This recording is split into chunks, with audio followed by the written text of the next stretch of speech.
want to be up here? Huh? You want to be up here? No, I just want to get her for 1 minute coming in.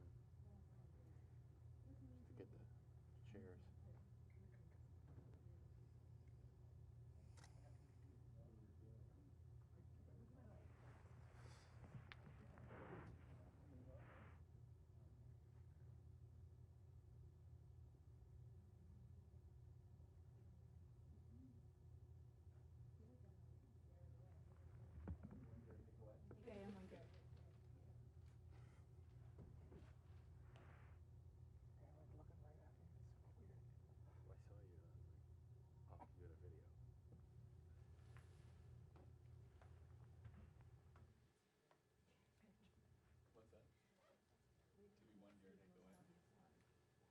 I saw you. I was like, oh, you had a video. What's that? Do we want Garrett takeaway? What are we Garrett takeaway from doing? You missed this whole thing last time. The short version of the story is when I was at local electrical and some the only damage we could find was one tree that was down. So me and my fireplace set up some shots, made it look like a bigger was. Inside joke.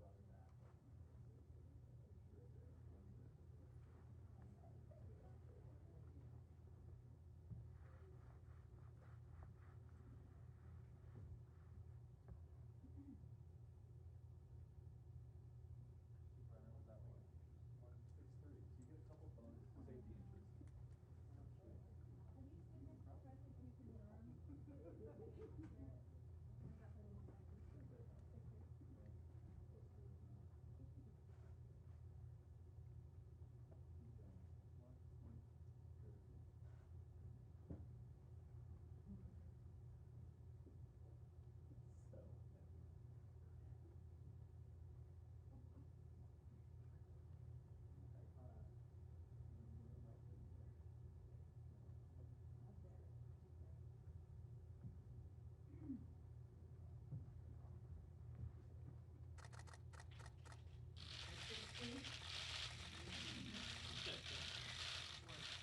Good morning, everyone.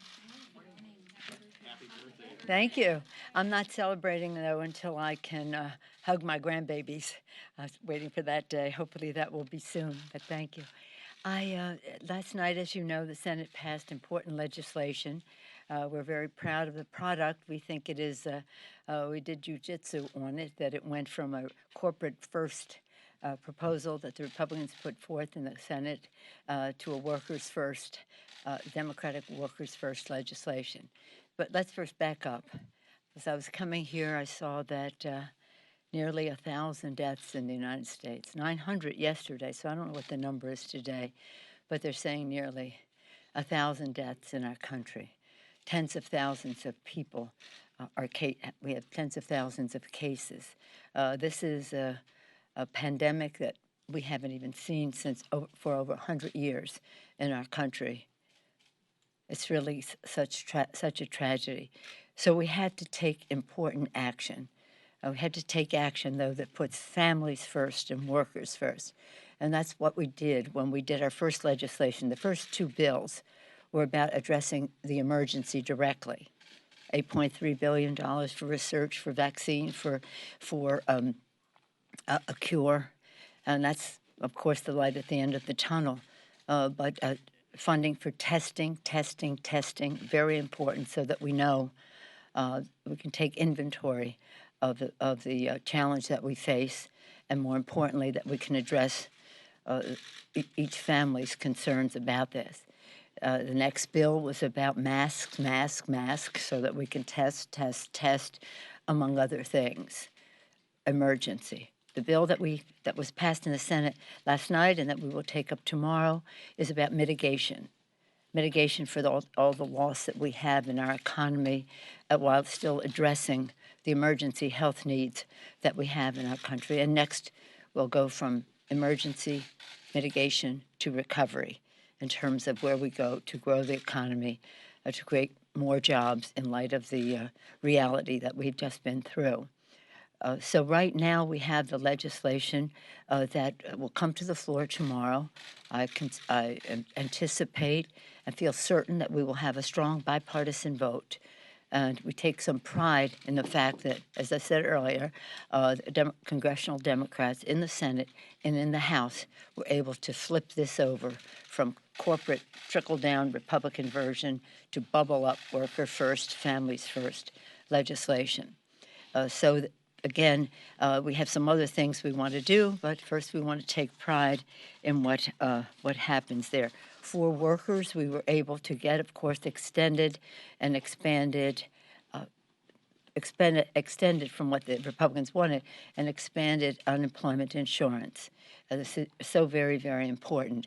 Of course, in terms of funds that go to major corporations or companies or anyone, the direct condition is that, for example, with the airlines, that the money that is given to the airlines is given to the workers directly. It's just a pass through. It goes directly to the workers, and have some conditions on for other money that goes to any of these companies, that they have no buybacks, no dividends, no bonuses, all of those kinds of concerns are so offensive that happened before with federal funds infused into their entities. So we're very happy about all of that. One of the differences, as I said, their corporate down, we're bubble up from workers. I think was demonstrated last night. Can you believe that I think it was every Republican, I think 49 Republicans last night voted in the Senate to deprive those on unemployment insurance of the additional $600 a week. How could it be that in this time of stress and strain and uncertainty about health and life and livelihood, that they would vote that way? But I think it does demonstrate the point that I made, that not about workers first. But the bill got to be there, and I thank the Senate Democrats for using the leverage they have with the 60 votes. I take pride in what we had in our House bill that is in the Senate bill now. So for workers and for families, with all three of our bills, we have put families and workers first. I hope that the UI will. Right now, we want people to take advantage of all of this quickly. The UI will depend on how the states do it, and they're not all uniform, but we want people to know exactly how they can benefit from that, and we're putting that all together so all of our members on both sides of the aisle can know how they can facilitate enabling their constituents to take advantage of the opportunities there.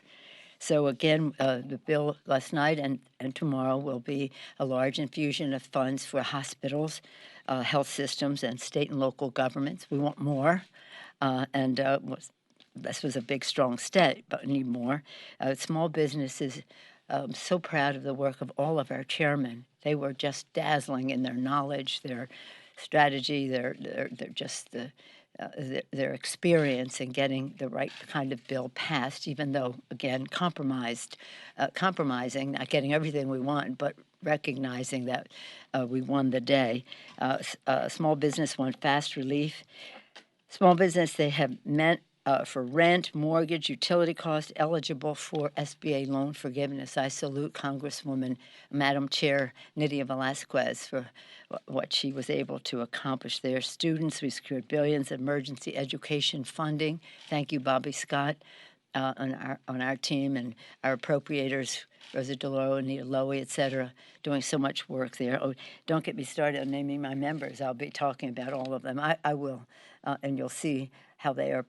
They present tomorrow on the floor. And we have oversight. You know, there was this idea that they put forth that there would be a $500 billion slush fund for the Secretary of the Treasury with no accountability whatsoever. Are you kidding?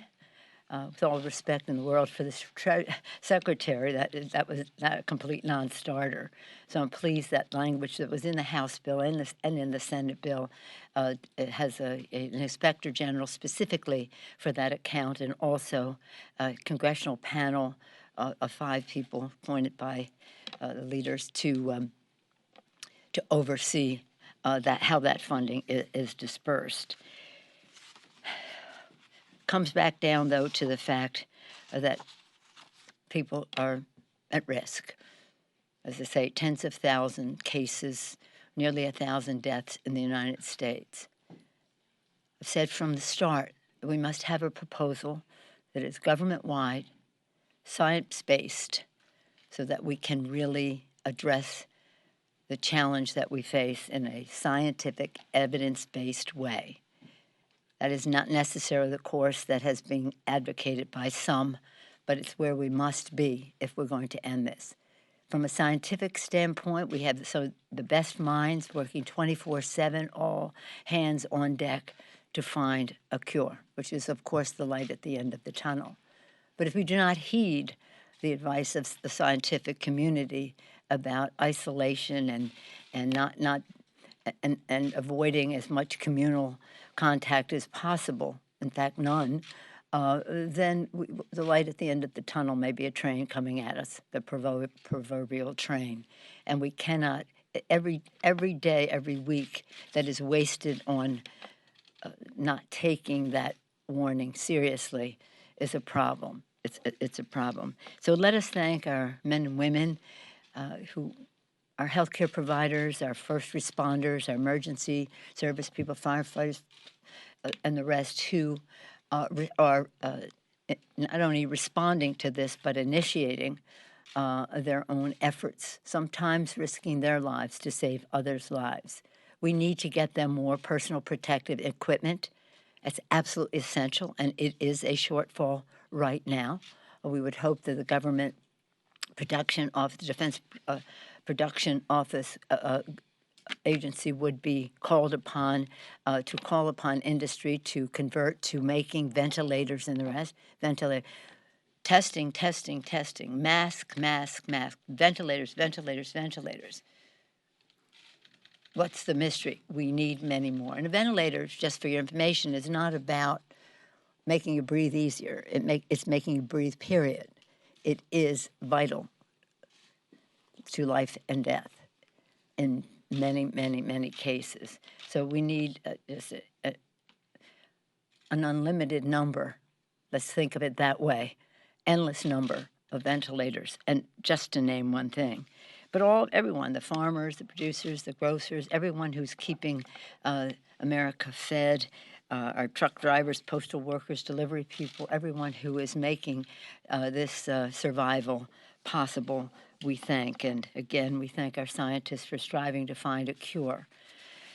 So tomorrow we will go to the floor for this legislation. But as I have said, there's so many things we didn't get in any of these bills yet in the way that we need to. So the next step would be, well, among other things, we want to have more better definition of who qualifies for family and medical leave. I can give you some examples if you wish. A stronger OSHA protections for our workers, essential to life.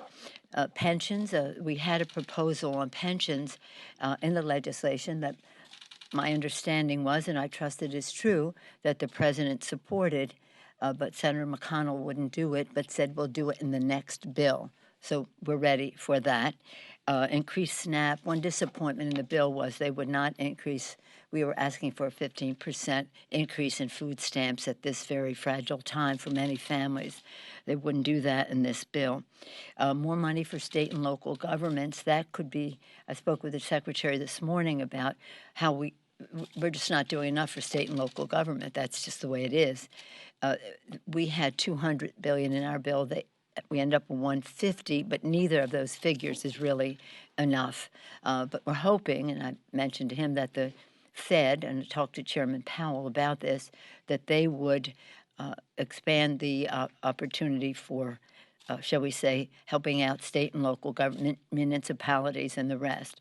In the bill, we call for that, but really permissively enabling the secretary to do it, but not requiring him to do it. And the administration did not want the requirement, but they say that that is what they intend to do. We'll see, and hopefully that is the case, but we're still going to need to have more money for state and local governments, municipalities, and the rest. Then one of the important things that we have to insist upon, we said free testing. But with free testing is the visit to the doctor's office, the treatment that goes with it, and that has to be free as well, so that we encourage people to be tested. And if they are and they need treatment, they're not fearing the test because they can't afford the treatment. This is all a public health issue. It's in everyone's issue that everyone be tested who needs to be tested. Not everyone, but who qualifies to be tested, but that they do not incur a huge deductible or whatever, co-payment, whatever, for being tested and have the follow-up treatment. And then there's just one other. This came as kind of a, I don't want to say a surprise because nothing surprises me around here, but it was curious that in this bill, they decided to treat the District of Columbia in a very discriminatory way. It really makes no sense unless you have some other motivation. The District of Columbia has always been treated like a state in terms of distribution of funds, and under that formulation, they would have gotten well over $1 million, maybe $1.25 million or so. And under the formula, they just decided to treat them like a territory now, and they get maybe $500,000 less. I don't know exact figures, but it's very significant. Say it's a third less than what they are getting when they're fighting this challenge here in the District of Columbia. It doesn't make any sense, and we have to have legislation. I don't know if you saw Senator Chris Van Hollen last night during the debate spelling this out. I know it's of concern to Steny and to Mr. Connolly and Mr. Beyer and our colleagues from this region, Mr. Raskin, well, the list goes on, but it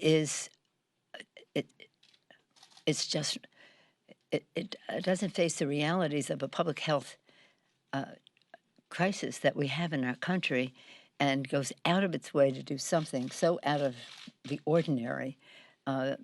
Let's just hope it was. Well, it was a decision. It wasn't an accident. It was a decision. So let's make a decision to correct that. But again, let us all be very prayerful about how we go forward. We want the American people not only to wash their hands regularly and hydrate all the time, but to understand that we view them as our bosses. They are our bosses. We are responsible to them. On Sunday morning, when we met with the M's, McConnell, Mnuchin, McCarthy, Chuck and I were there, and I said, since it's Sunday morning, why don't we begin with a prayer? My part of it, not their part, my part of it. I'll begin with a prayer. His Holiness Pope Francis called for a world prayer. I won't do it justice, but what he did was to pray that those who have the responsibility to care for others would be enlightened to take that responsibility and act upon it. When I finished my prayer, the secretary said, well, you've quoted Pope Francis. I'll quote the markets. So that's kind of how God knows we want the markets to succeed. That's very important. Markets are not going to succeed unless we take care of people and we restore their health, whether there's a cure or whether there's a behavior that reduces this tragedy in our country. But let us work together in the most bipartisan way possible to get the job done as soon as possible. It won't happen unless we respect science, science, science. And for those who say we choose prayer over science, I say science is an answer to our prayers. Any questions? Madam Speaker, a lot of Americans have heard a lot about the direct payments that they're getting as part of this bill. Yeah. And the biggest question they have is, when are we going to see these checks? Why not approve this bill by unanimous consent so that American families don't have to wait even a moment longer to get this money in their bank accounts? Thank you for your question. The two are completely unrelated. It has nothing to do with unanimous consent. Tomorrow we'll bring the bill to the floor. It will pass. It will pass with a strong bipartisan support. I spoke to the secretary about this today. I said, why don't we do the direct payments technologically so that they can be received more immediately? I don't know if that's their plan, but I hope that it would be. But the people are eager for them. We had bigger direct payments in our bill, I don't think we've seen the end of direct payments. But with all respect to your question, it has nothing to do with unanimous consent. I don't think we will get unanimous consent. I think there's some people on the other side of the aisle who are coming here would object to that, but we're not worried about that. Our members want to come back in order to have the debate, and we expect to have a voice vote on it. But if we don't, we'll be prepared for whatever it is. But one way or another, with losing no time with the UC or anything else, we will be passing the bill tomorrow. So thank you. Madam Speaker, what would you say to Americans that have concerns about these loans given to corporations? Why could these corporations seek private loans? And isn't it a moral hazard to bail them out? Shouldn't they have been more conservative with their cash flow to be able to weather this storm? Well, everything that we do in this bill is about the workers. And so where there is any transfer of funds to any entity, it is for them to keep their workers employed or pay benefits to their employees. So nothing is going to anybody without conditions. But some of these CEOs are making upwards Well, of but $18 million that's a year. that's another issue.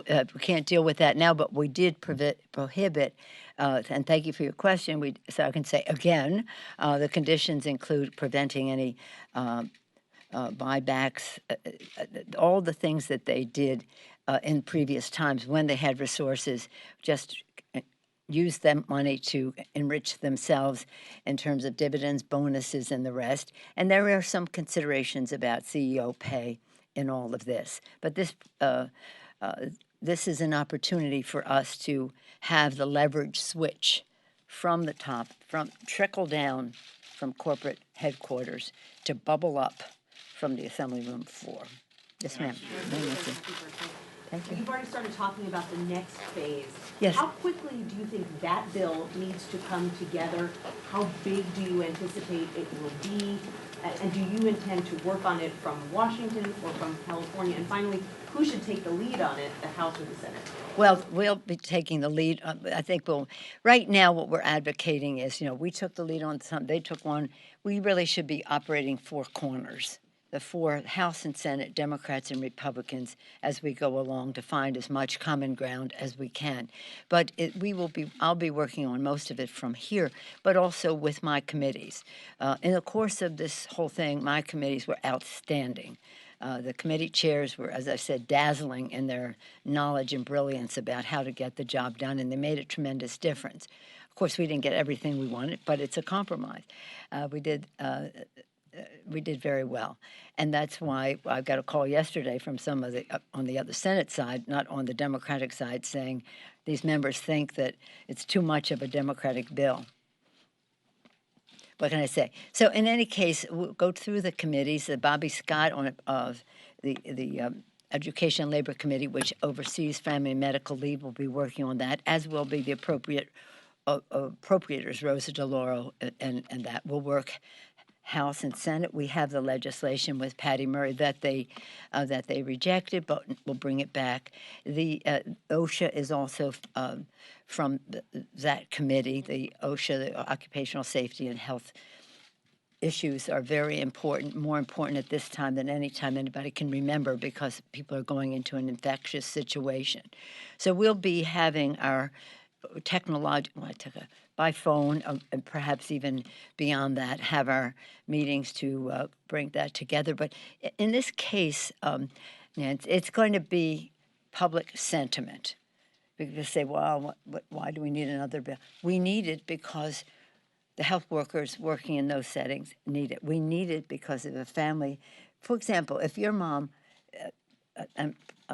bless her heart, I don't know if she's Healthy and wonderful. So she's healthy. isolated. Okay. So if your mom, for example, if your mom were in a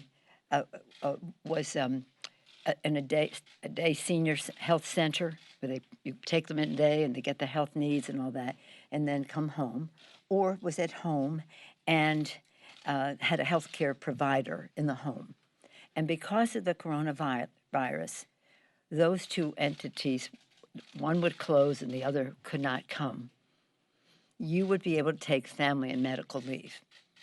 to care for your mom. If your mom's well and she gets the coronavirus, you can't take off work to care for her and get family and medical leave because those two conditions were not met. We strove to have them say those who cannot take care of themselves, but they wouldn't accept that language. But it doesn't make sense, does it?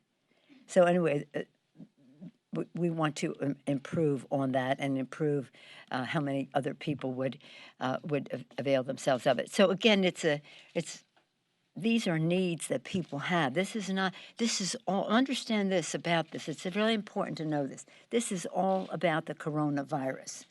It's not about anything else. It's about the coronavirus. So this is temporary for this period of time.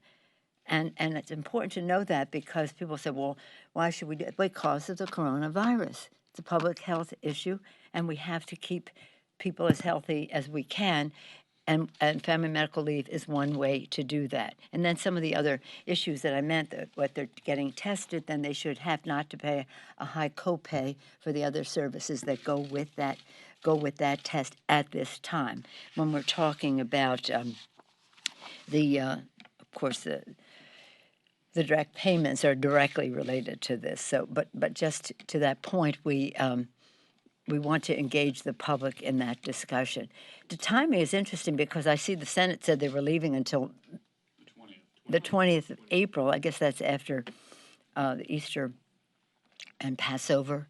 I think everybody has to be on call for what we need when we need it, and we don't know what that might be. But whatever it is, we'll be ready. A question and a half. Do you anticipate? Is that allowed? Question and a half? Do you anticipate having unanimous support from your Democrats tomorrow on this bill? Yes. Well, let me say this. I'm not asking any. We will have a victory tomorrow for America's workers. If somebody has a different point of view, they can put it in the record.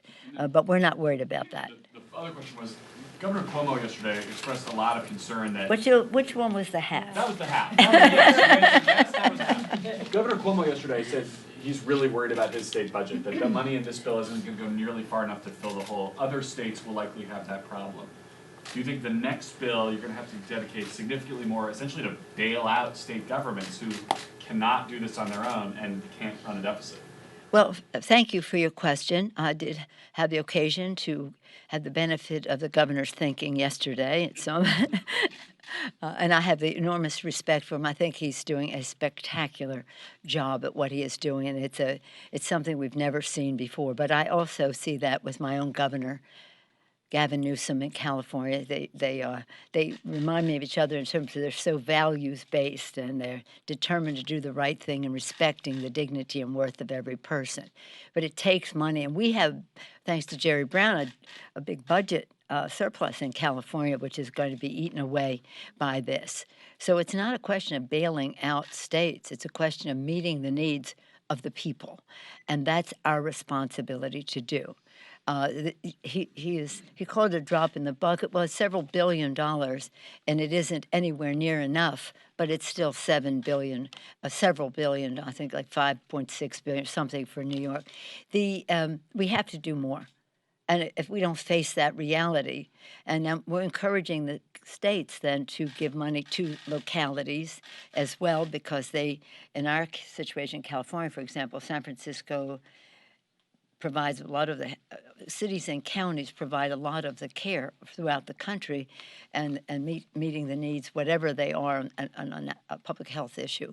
So there's no question that more money will be needed. Now, can we do it through the Fed and some low to no interest lending to the states? Let's see what they can do. And that was my conversation with the secretary this morning about, I wish it were more required rather than permissive for the Fed to do that. They preferred this route, which I respect. Now let's get it done. But make no mistake, all the states around the country, we talk about New York, California, look at Louisiana, which is now ground zero for the world in terms of the explosion of this challenge in the world. And they reference some of that to Mardi Gras and the rest, but we'll see. I mean, I have grandchildren all over the country, as you probably know, one who goes to school in New Orleans, so I watch that pretty carefully. Well, I watch the whole country. So in any event, the challenge is there. The interest rates are low. The chairman of the Fed, Mr. Powell, said to me, the interest rates are as low as they'll ever be. Think big, because whatever you borrow to do with this is going to be at the lowest interest.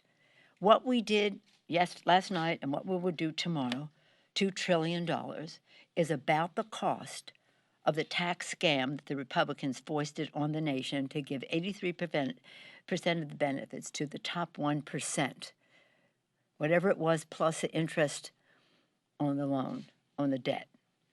Indebting our kids and their future, paying the bill for tax breaks for the high end. Said it was going to pay for itself. It never does. Said it was going to create jobs. It didn't. However, this is an emergency, a challenge to the conscience as well as the budget of our country. And every dollar that we spend is an investment in the lives and the livelihood of the American people.